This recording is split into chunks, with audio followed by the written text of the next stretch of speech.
Hello students, welcome to the class.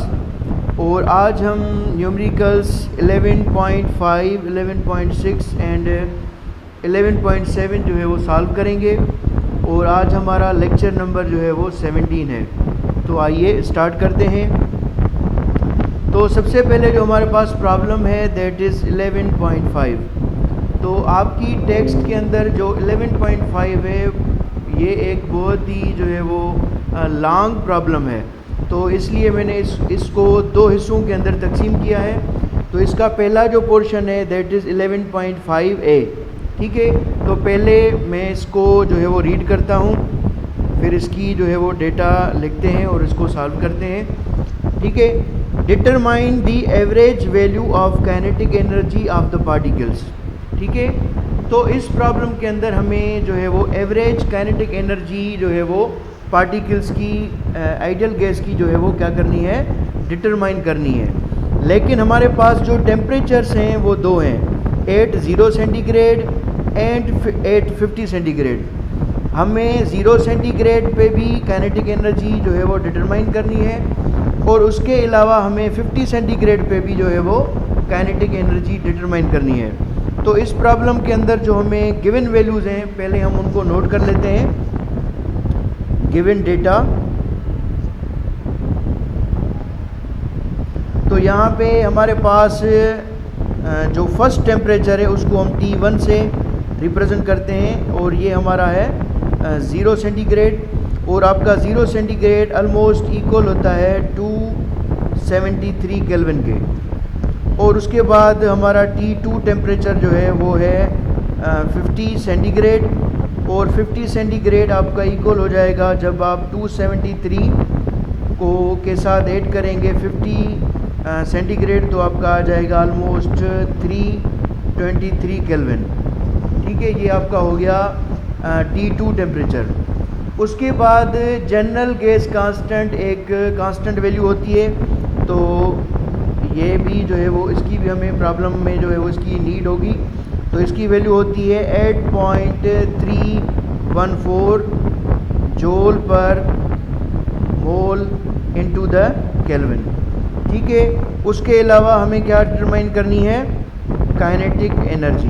ठीक है, तो फर्स्ट में यहाँ पे लिखता हूँ काइनेटिक एनर्जी 80 सेंटीग्रेड और 273 केल्विन। ठीक है, तो पहले हमें काइनेटिक एनर्जी जो है वो डिटरमाइन करनी है 0 सेंटीग्रेड पे या 273 केल्विन के ऊपर। उसके अलावा इसी प्रॉब्लम के में जो है वो हमें काइनेटिक एनर्जी डिटरमाइन करनी है 850 सेंटीग्रेड और 323 जो है वो केल्विन के ऊपर। ठीक है, तो इस प्रॉब्लम के अंदर हमारे दो पोर्शंस हैं। तो पहले हम फर्स्ट पोर्शन को जो है वो यहाँ पे सॉल्व करते हैं। ठीक है, तो काइनेटिक एनर्जी हमारी यहाँ पे जो हम फार्मूला अप्लाई करेंगे वो होगा हमारा काइनेटिक एनर्जी इक्वल होती है 3/2 के टी के। ठीक है, ये आपने पहले भी जो है वो हमने इस फार्मूला को डिस्कस किया था। ठीक है, तो यहाँ पे जो आपका टेम्परेचर होगा वो होगा T1, क्योंकि यहाँ पे आप टेम्परेचर जो है वो फर्स्ट टेम्परेचर जो है वो आप यहाँ पे पुट करेंगे। ठीक है, तो काइनेटिक एनर्जी इक्वल हो जाएगा 3/2 और के। उसके अलावा आपका T1 जो है वो इक्वल था 273 केल्विन के। ठीक है, आप यहाँ पे जो है वो 0 सेंटीग्रेड भी पुट कर सकते हैं, लेकिन आपके बुक के अंदर जो आंसर है वो आपका तब ही परफेक्ट आएगा जब हम 273 केल्विन जो है वो पुट करेंगे।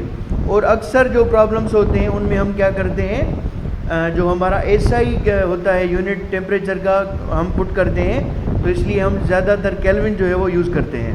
ठीक है, उसके अलावा जो आपका कांस्टेंट के होता है ये इक्वल होता है general gas constant by the Na। तो के की जगह पे हम ये वैल्यू जो है वो पुट कर सकते हैं। तो के ही आपकी इक्वल हो जाएगी 3/2 और के की जगह पे आ जाएगा R/Na इनटू द 273। अब यहाँ पे आप जो जनरल गैस कांस्टेंट है उसकी वैल्यू यहाँ पे पुट कर सकते हैं। ये कांस्टेंट वैल्यू होती है 3/2 आपका सेम रहेगा, और आर की आपके पास वैल्यू है 8.314, ठीक है। उसके अलावा मल्टीप्लाइड बाय 273 आपका सेम रहेगा। उसके बाद है यहाँ पे आपका Na। तो यहाँ पे आप अगर गैस यहाँ पे आपके पास जो है वो कोई भी किसी गैस का नाम नहीं है गिवन, तो यहाँ पे आप एवागेड्रो के ये इक्वल कर लेंगे। ये हो जाएगा 6.02 × 10⁻23 के इक्वल, ठीक है। तो जब आप इस प्रॉब्लम को सॉल्व करेंगे खुद, तो इसका जो आंसर आएगा वो आ जाएगा, काइनेटिक एनर्जी आपकी इक्वल हो जाएगी 565.545 × 10⁻23, ठीक है। तो ये भी आपका आंसर जो है वो करेक्ट है, लेकिन आपकी बुक के अंदर जो आंसर है वो है 10⁻21 के अंदर। तो आप इसी फिगर को चेंज करके लिख सकते हैं, आप टर्म को शार्ट कर सकते हैं। तो आपकी काइनेटिक एनर्जी इक्वल हो जाएगी 5.655 × 10⁻21 जूल के, ठीक है। क्योंकि आप काइनेटिक एनर्जी मालूम कर रहे हैं, तो इसका जो आंसर होगा वो जूल्स में होगा, ठीक है। तो ये आपके फर्स्ट पोर्शन का जो है वो आंसर है। सेम फार्मूला से ही हम क्या करेंगे, काइनेटिक एनर्जी डिटरमाइन करेंगे, लेकिन हमारा टेम्परेचर क्या होगा, T2 होगा। तो आइए इसको भी सॉल्व करते हैं। सेम फार्मूला आपको यहाँ पे अप्लाई करना है, ये आप खुद भी कर सकते हैं, लेकिन मैं आपको यहाँ पे सॉल्व करके दिखाता हूँ। काइनेटिक एनर्जी इक्वल हो जाएगी 3/2 K, और यहाँ पे हम लेंगे T2। उसके अलावा K का वैल्यू क्या होगा, R/Na के। तो यहाँ पे हम ये पुट कर सकते हैं। तो आपकी काइनेटिक एनर्जी इक्वल हो जाएगी 3/2 × R/Na × T2, ठीक है। अब आप यहाँ पे वैल्यूज़ क्या कर सकते हैं, पुट कर सकते हैं। तो काइनेटिक एनर्जी आपकी इक्वल हो जाएगी 3/2, आपका कांस्टेंट टर्म है, सेम रहेगा। उसके बाद आप ये जो है जनरल गैस कांस्टेंट R, इसकी वैल्यू फिक्स होती है, दैट इज़ 8.314, और यहाँ पे आप जो आपका एवागेड्रोस नंबर है दैट इज़ 6.02 × 10⁻23, और यहाँ पे आप T2 की जगह पे जो है वो पुट करेंगे जो आपका T2 टेम्परेचर था, दैट वाज 323 केल्विन, ठीक है। तो जब आप इन सारे वैल्यूज़ को एक साथ जो है वो मल्टीप्लाई करेंगे, डिवाइड करेंगे, तो इनका आंसर जो है वो आपका ऑलमोस्ट आ जाएगा जो आपकी बुक के अंदर है। मैं आपको जस्ट कन्वर्ट करके बता रहा हूँ, 6.6912 × 10⁻21 जूल के, ठीक है। तो ये आपके पार्ट 2 का जो है वो आंसर होगा, ठीक है। उसके बाद मैंने इसको 2 हिस्सों के अंदर तकसीम किया था। तो अब चलते हैं इसके सेकंड पार्ट पे, सेकंड पार्ट पे, ठीक है। तो पहले मैं डेटा को अच्छे तरीके से रीड करता हूँ, ठीक है। What is the kinetic energy per mole of an ideal gas at 0 centigrade or 273 Kelvin and 50 centigrade or 323 Kelvin, ठीक है। तो इस पोर्शन के अंदर जो चीज़ हमें डिटरमाइन करनी है, ये प्रॉब्लम भी सेम ही है, जो है वो आपके जो हमने पहला पोर्शन किया था तकरीबन उससे जो है वो रिजेम्बलेंस रखता है, लेकिन इसमें थोड़े जो है वो हमारे वैल्यूज़ क्या हैं, चेंज आएंगे। तो पहले मैं लिखता हूँ गिवन डेटा, जो हमारे पास वैल्यू गिवन है मैं उनको नोट करता हूँ, ठीक है। तो यहाँ पे आपका T1 जो होगा वो आप सेम रखेंगे, दैट इज़ 0 सेंटीग्रेड, और ये आपका इक्वल हो जाएगा 273 केल्विन के, ठीक है। उसके अलावा यहाँ पे जो आपका T2 टेम्परेचर होगा ये इक्वल हो जाएगा 50 सेंटीग्रेड के, और ये आपका केल्विन में अगर हम इसको कन्वर्ट करें तो 273 के साथ जब हम ऐड करेंगे 50, तो आपका आंसर आ जाएगा 323 केल्विन, ठीक है। उसके बाद जनरल गैस कांस्टेंट R की वैल्यू होती है 8.314 एंड इसका यूनिट होता है जूल पर मोल इनटू द केल्विन, ठीक है। अब इस प्रॉब्लम के अंदर हमें काइनेटिक एनर्जी पर मोल जो है वो मालूम करनी है, ठीक है ना, ये याद रखें। यहाँ पे हमें जो है दो चीज़ें मालूम करनी है। फर्स्ट में हमें क्या मालूम करना है, काइनेटिक एनर्जी पर मोल, मींस एक मोल के अंदर काइनेटिक एनर्जी कितनी होगी। तो फर्स्ट पोर्शन के अंदर काइनेटिक एनर्जी पर मोल हमें मालूम करनी है, लेकिन हमारा टेम्परेचर क्या होगा 80 सेंटीग्रेड, या हम उसको अगर केल्विन में कहते हैं तो वो होता है 273 केल्विन। और इसी प्रॉब्लम के अंदर जो हमें सेकंड चीज़ मालूम करनी है वो भी काइनेटिक एनर्जी पर मोल जो है वो डिटरमाइन करनी है, लेकिन यहाँ पे जो हमारा टेम्परेचर होगा वो चेंज होगा, ठीक है। और टेम्परेचर होगा हमारा 50 सेंटीग्रेड, या हमने उसको कन्वर्ट किया था वो था 323 केल्विन, ठीक है। तो हम पहले क्या करते हैं, इसका जो फर्स्ट पोर्शन है उसको सॉल्व करते हैं। मैं नेक्स्ट स्लाइड पे जाता हूँ।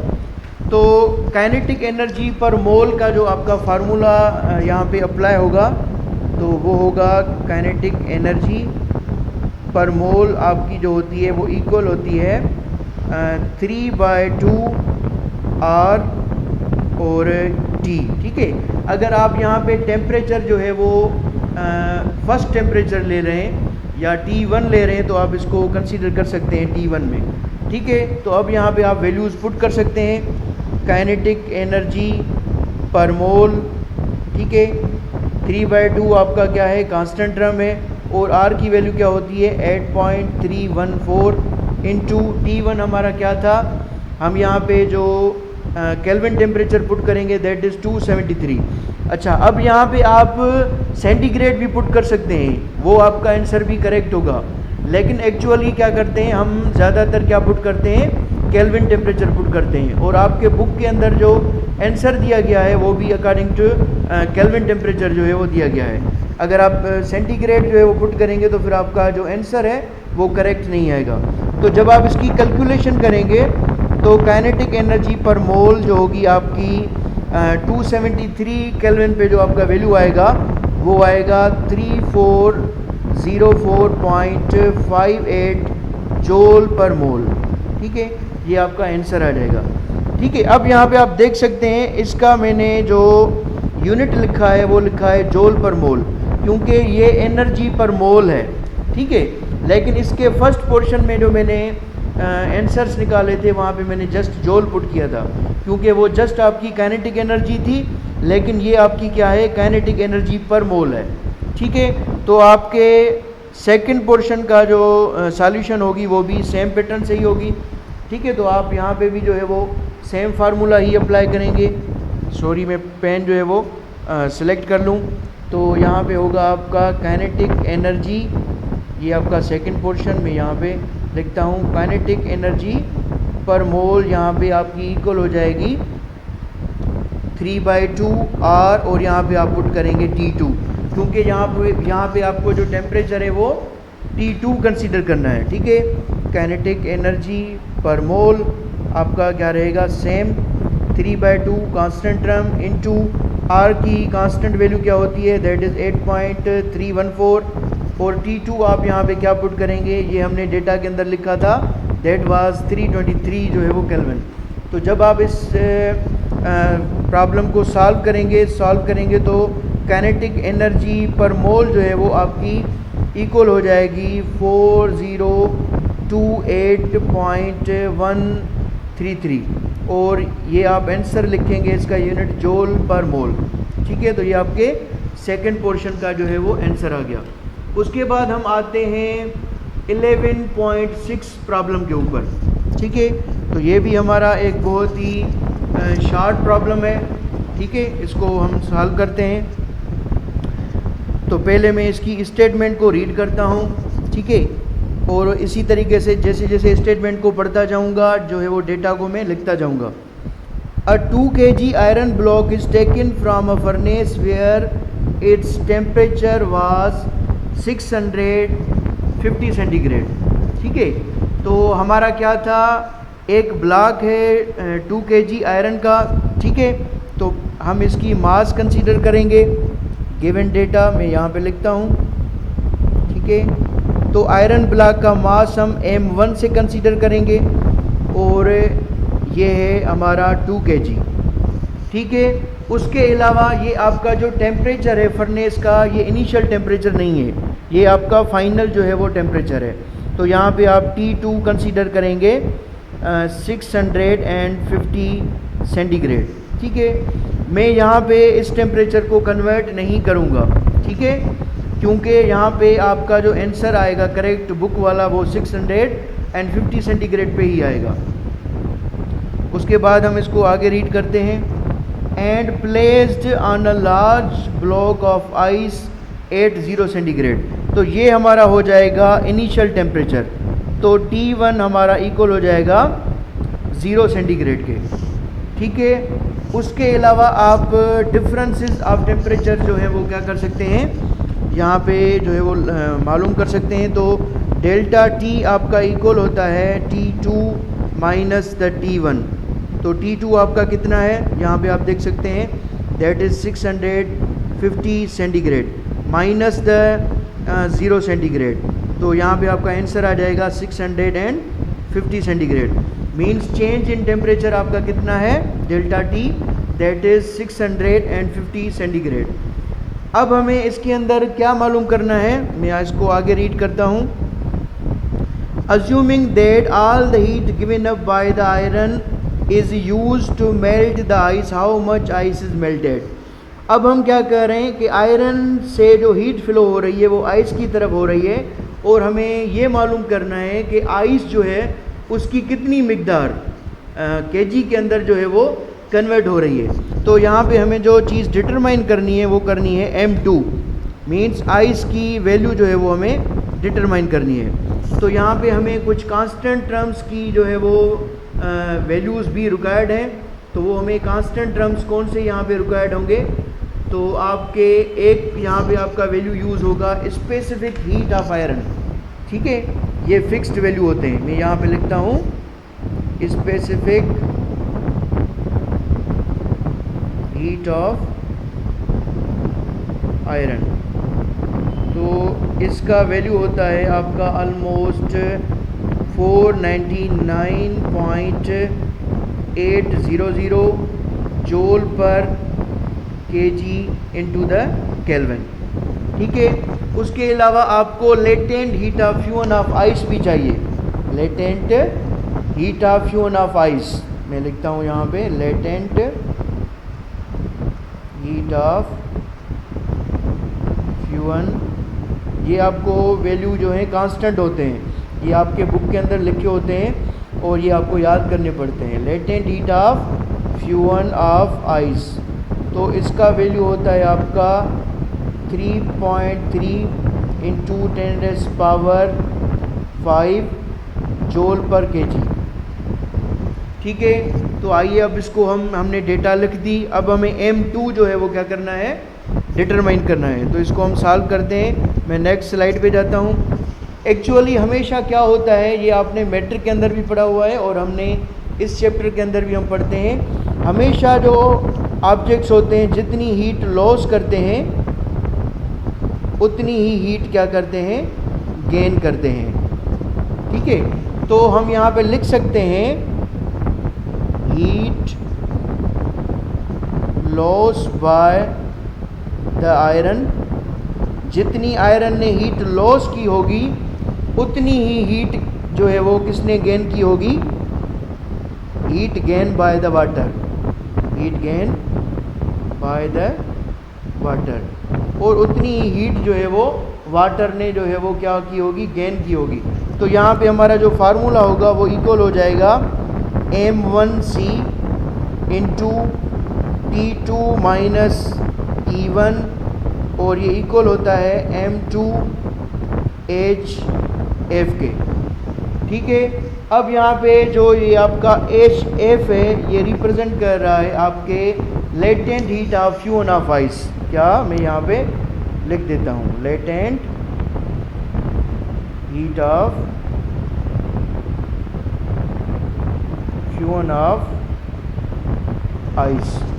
ठीक है, उसके अलावा यहाँ पे आप इनके वैल्यूज़ पुट कर सकते हैं। तो अगर मैं तो यहाँ पे T2 माइनस T1 आपका जो होता है वो इक्वल होता है, तो M1C और ये आपका फैक्टर इक्वल हो जाएगा डेल्टा T के अंदर, क्योंकि ये दोनों का डिफरेंस होता है, और इक्वल हो जाएगा M2HF के अंदर। अब हमें यहाँ से M2 का वैल्यू डिटरमाइन करना है। क्या करना है? M2 का ये वैल्यू हमें क्या करना है, मैं इसको इंडिकेट करता हूँ, हमें इस वैल्यू को जो है वो डिटरमाइन करना है। तो इसके साथ जो यहाँ पे HF मल्टीप्लाई हो रहा है वो वहाँ पे जाके क्या हो जाएगा, डिवीजन फॉर्म में चला जाएगा। तो हमारी इक्वेशन जो है वो कुछ इस पैटर्न से आ जाएगी। ठीक है, आपका M2 इक्वल हो जाएगा M1C into the delta T by the HF। ठीक है, तो ये आपका फार्मूला क्या हो जाएगा, डेवलप हो जाएगा। अब क्या करना है आपको, इसके अंदर जो है वो आपको वैल्यूज़ क्या करने हैं, पुट करने हैं। ठीक है, तो मैं नेक्स्ट स्लाइड पे जाता हूँ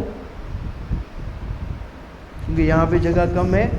M2 इक्वल हो गया, किस चीज़ के इक्वल था, दैट वाज M1C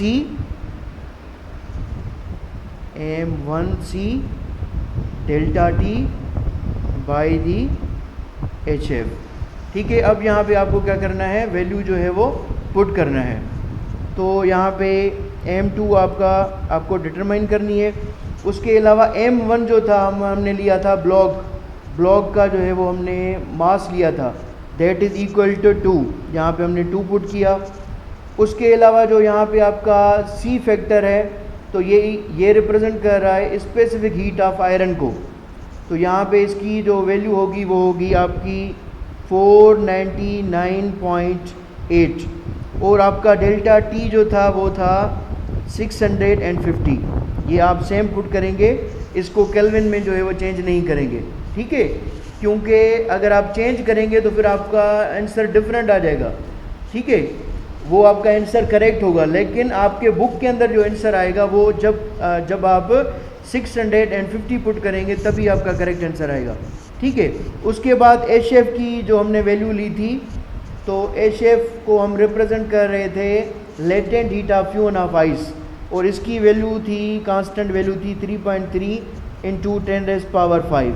ठीक है, तो जब आप इस सारे प्रॉब्लम की सॉल्यूशन करेंगे तो आपके M2 का जो वैल्यू होगा वो आपका आ जाएगा 196,890.909 इंटू 10⁻⁻⁵। ठीक है, लेकिन जब आप इसकी एक्सपोनेंशियल फॉर्म को जो है वो रिमूव कर लेंगे और आप इसको ओरिजिनल फिगर में लेके आएंगे तो M2 का वैल्यू आपके पास आ जाएगा 1.9 kg। ठीक है, तो आपका जो 1.9 kg है ये आपका कितनी हो रही है, इतनी जो है वो आपकी आइस क्या हो रही है, मेल्ट हो रही है। ठीक है, उसके बाद हम आ रहे हैं प्रॉब्लम 11.7 के ऊपर। ये भी हमारा जो है वो बहुत ही सिंपल प्रॉब्लम है। पहले मैं इसको रीड करता हूँ और फिर इसकी मैं डेटा लिखता हूँ। In a certain process 400 joule of heat energy is supplied to a system. ठीक है, एक हमारा सिस्टम है जिसके अंदर जो है वो 400 जूल हीट एनर्जी क्या कर रहे हैं, हम ट्रांसफ़र कर रहे हैं। तो पहले मैं डेटा में इसको लिखता हूँ, गिवन डेटा। तो हीट को हम डेल्टा Q से रिप्रेजेंट करते हैं और इसकी वैल्यू हमें कितनी है, दैट इज़ 400 जूल्स। ठीक है, उसके बाद क्या है, आगे रीड करते हैं। And at the same time 150 joule of work are done by the system. और उसकी वजह से सिस्टम जो है वो कितना वर्क परफॉर्म कर रहा है, 150 जूल जो है वो सिस्टम वर्क परफॉर्म कर रहा है। वर्क को हम डेल्टा W से रिप्रेजेंट करते हैं और इसकी वैल्यू है हमारे पास 150 जूल्स। अब हमें क्या करना है, what is the increase in the internal energy of the system. हमें सिस्टम की जो इंटरनल एनर्जी है उसके अंदर कितनी चेंजिंग आई है वो हमें मालूम करनी है। तो हम इंटरनल एनर्जी को डेल्टा U से रिप्रेजेंट करते हैं। तो यहाँ पे ये बहुत ही शॉर्ट प्रॉब्लम है। तो यहाँ पे हम फर्स्ट लॉ ऑफ थर्मोडायनेमिक्स का जो फार्मूला होता है वो अप्लाई करेंगे। तो यहाँ पे आपका delta Q according to first law of thermodynamics, delta Q equal होता है delta U plus the delta W के, ठीक है। और इस फार्मूला को आपको यहाँ पे आप देख सकते हैं, आपको डेल्टा यू जो है वो डिटरमाइन करनी है, तो डेल्टा डब्ल्यू वहाँ पे जाके क्या हो जाएगा, माइनस का हो जाएगा, ठीक है। तो आप इसको इस तरीके से लिख सकते हैं, डेल्टा यू इक्वल हो जाएगा डेल्टा क्यू माइनस दी डेल्टा डब्ल्यू। हमने इसको क्या कर लिया, रीअरेंज कर लिया। तो डेल्टा यू आपका इक्वल हो जाएगा, डेल्टा क्यू की वैल्यू हमारे पास कितनी है, दैट इज़ 400 जूल्स, और डेल्टा डब्ल्यू हमारे पास कितना है, दैट इज़ 150 जूल्स। तो डेल्टा यू का हमारे पास कितना वैल्यू आ जाएगा, 400 में से माइनस करेंगे 150, तो आपका आंसर आ जाएगा 250 जूल्स। तो ये आपके इस प्रॉब्लम का जो है आंसर है, ठीक है। तो आज हमें ये 3 प्रॉब्लम्स जो थे सॉल्व करने थे। तो इंशाल्लाह नेक्स्ट क्लास के अंदर जो रिमेनिंग प्रॉब्लम्स हैं इस चैप्टर के वो हम कंप्लीट कर देंगे। तो आज का लेक्चर हमारा यहाँ पे कंप्लीट हो रहा है। Thank you, have a nice day.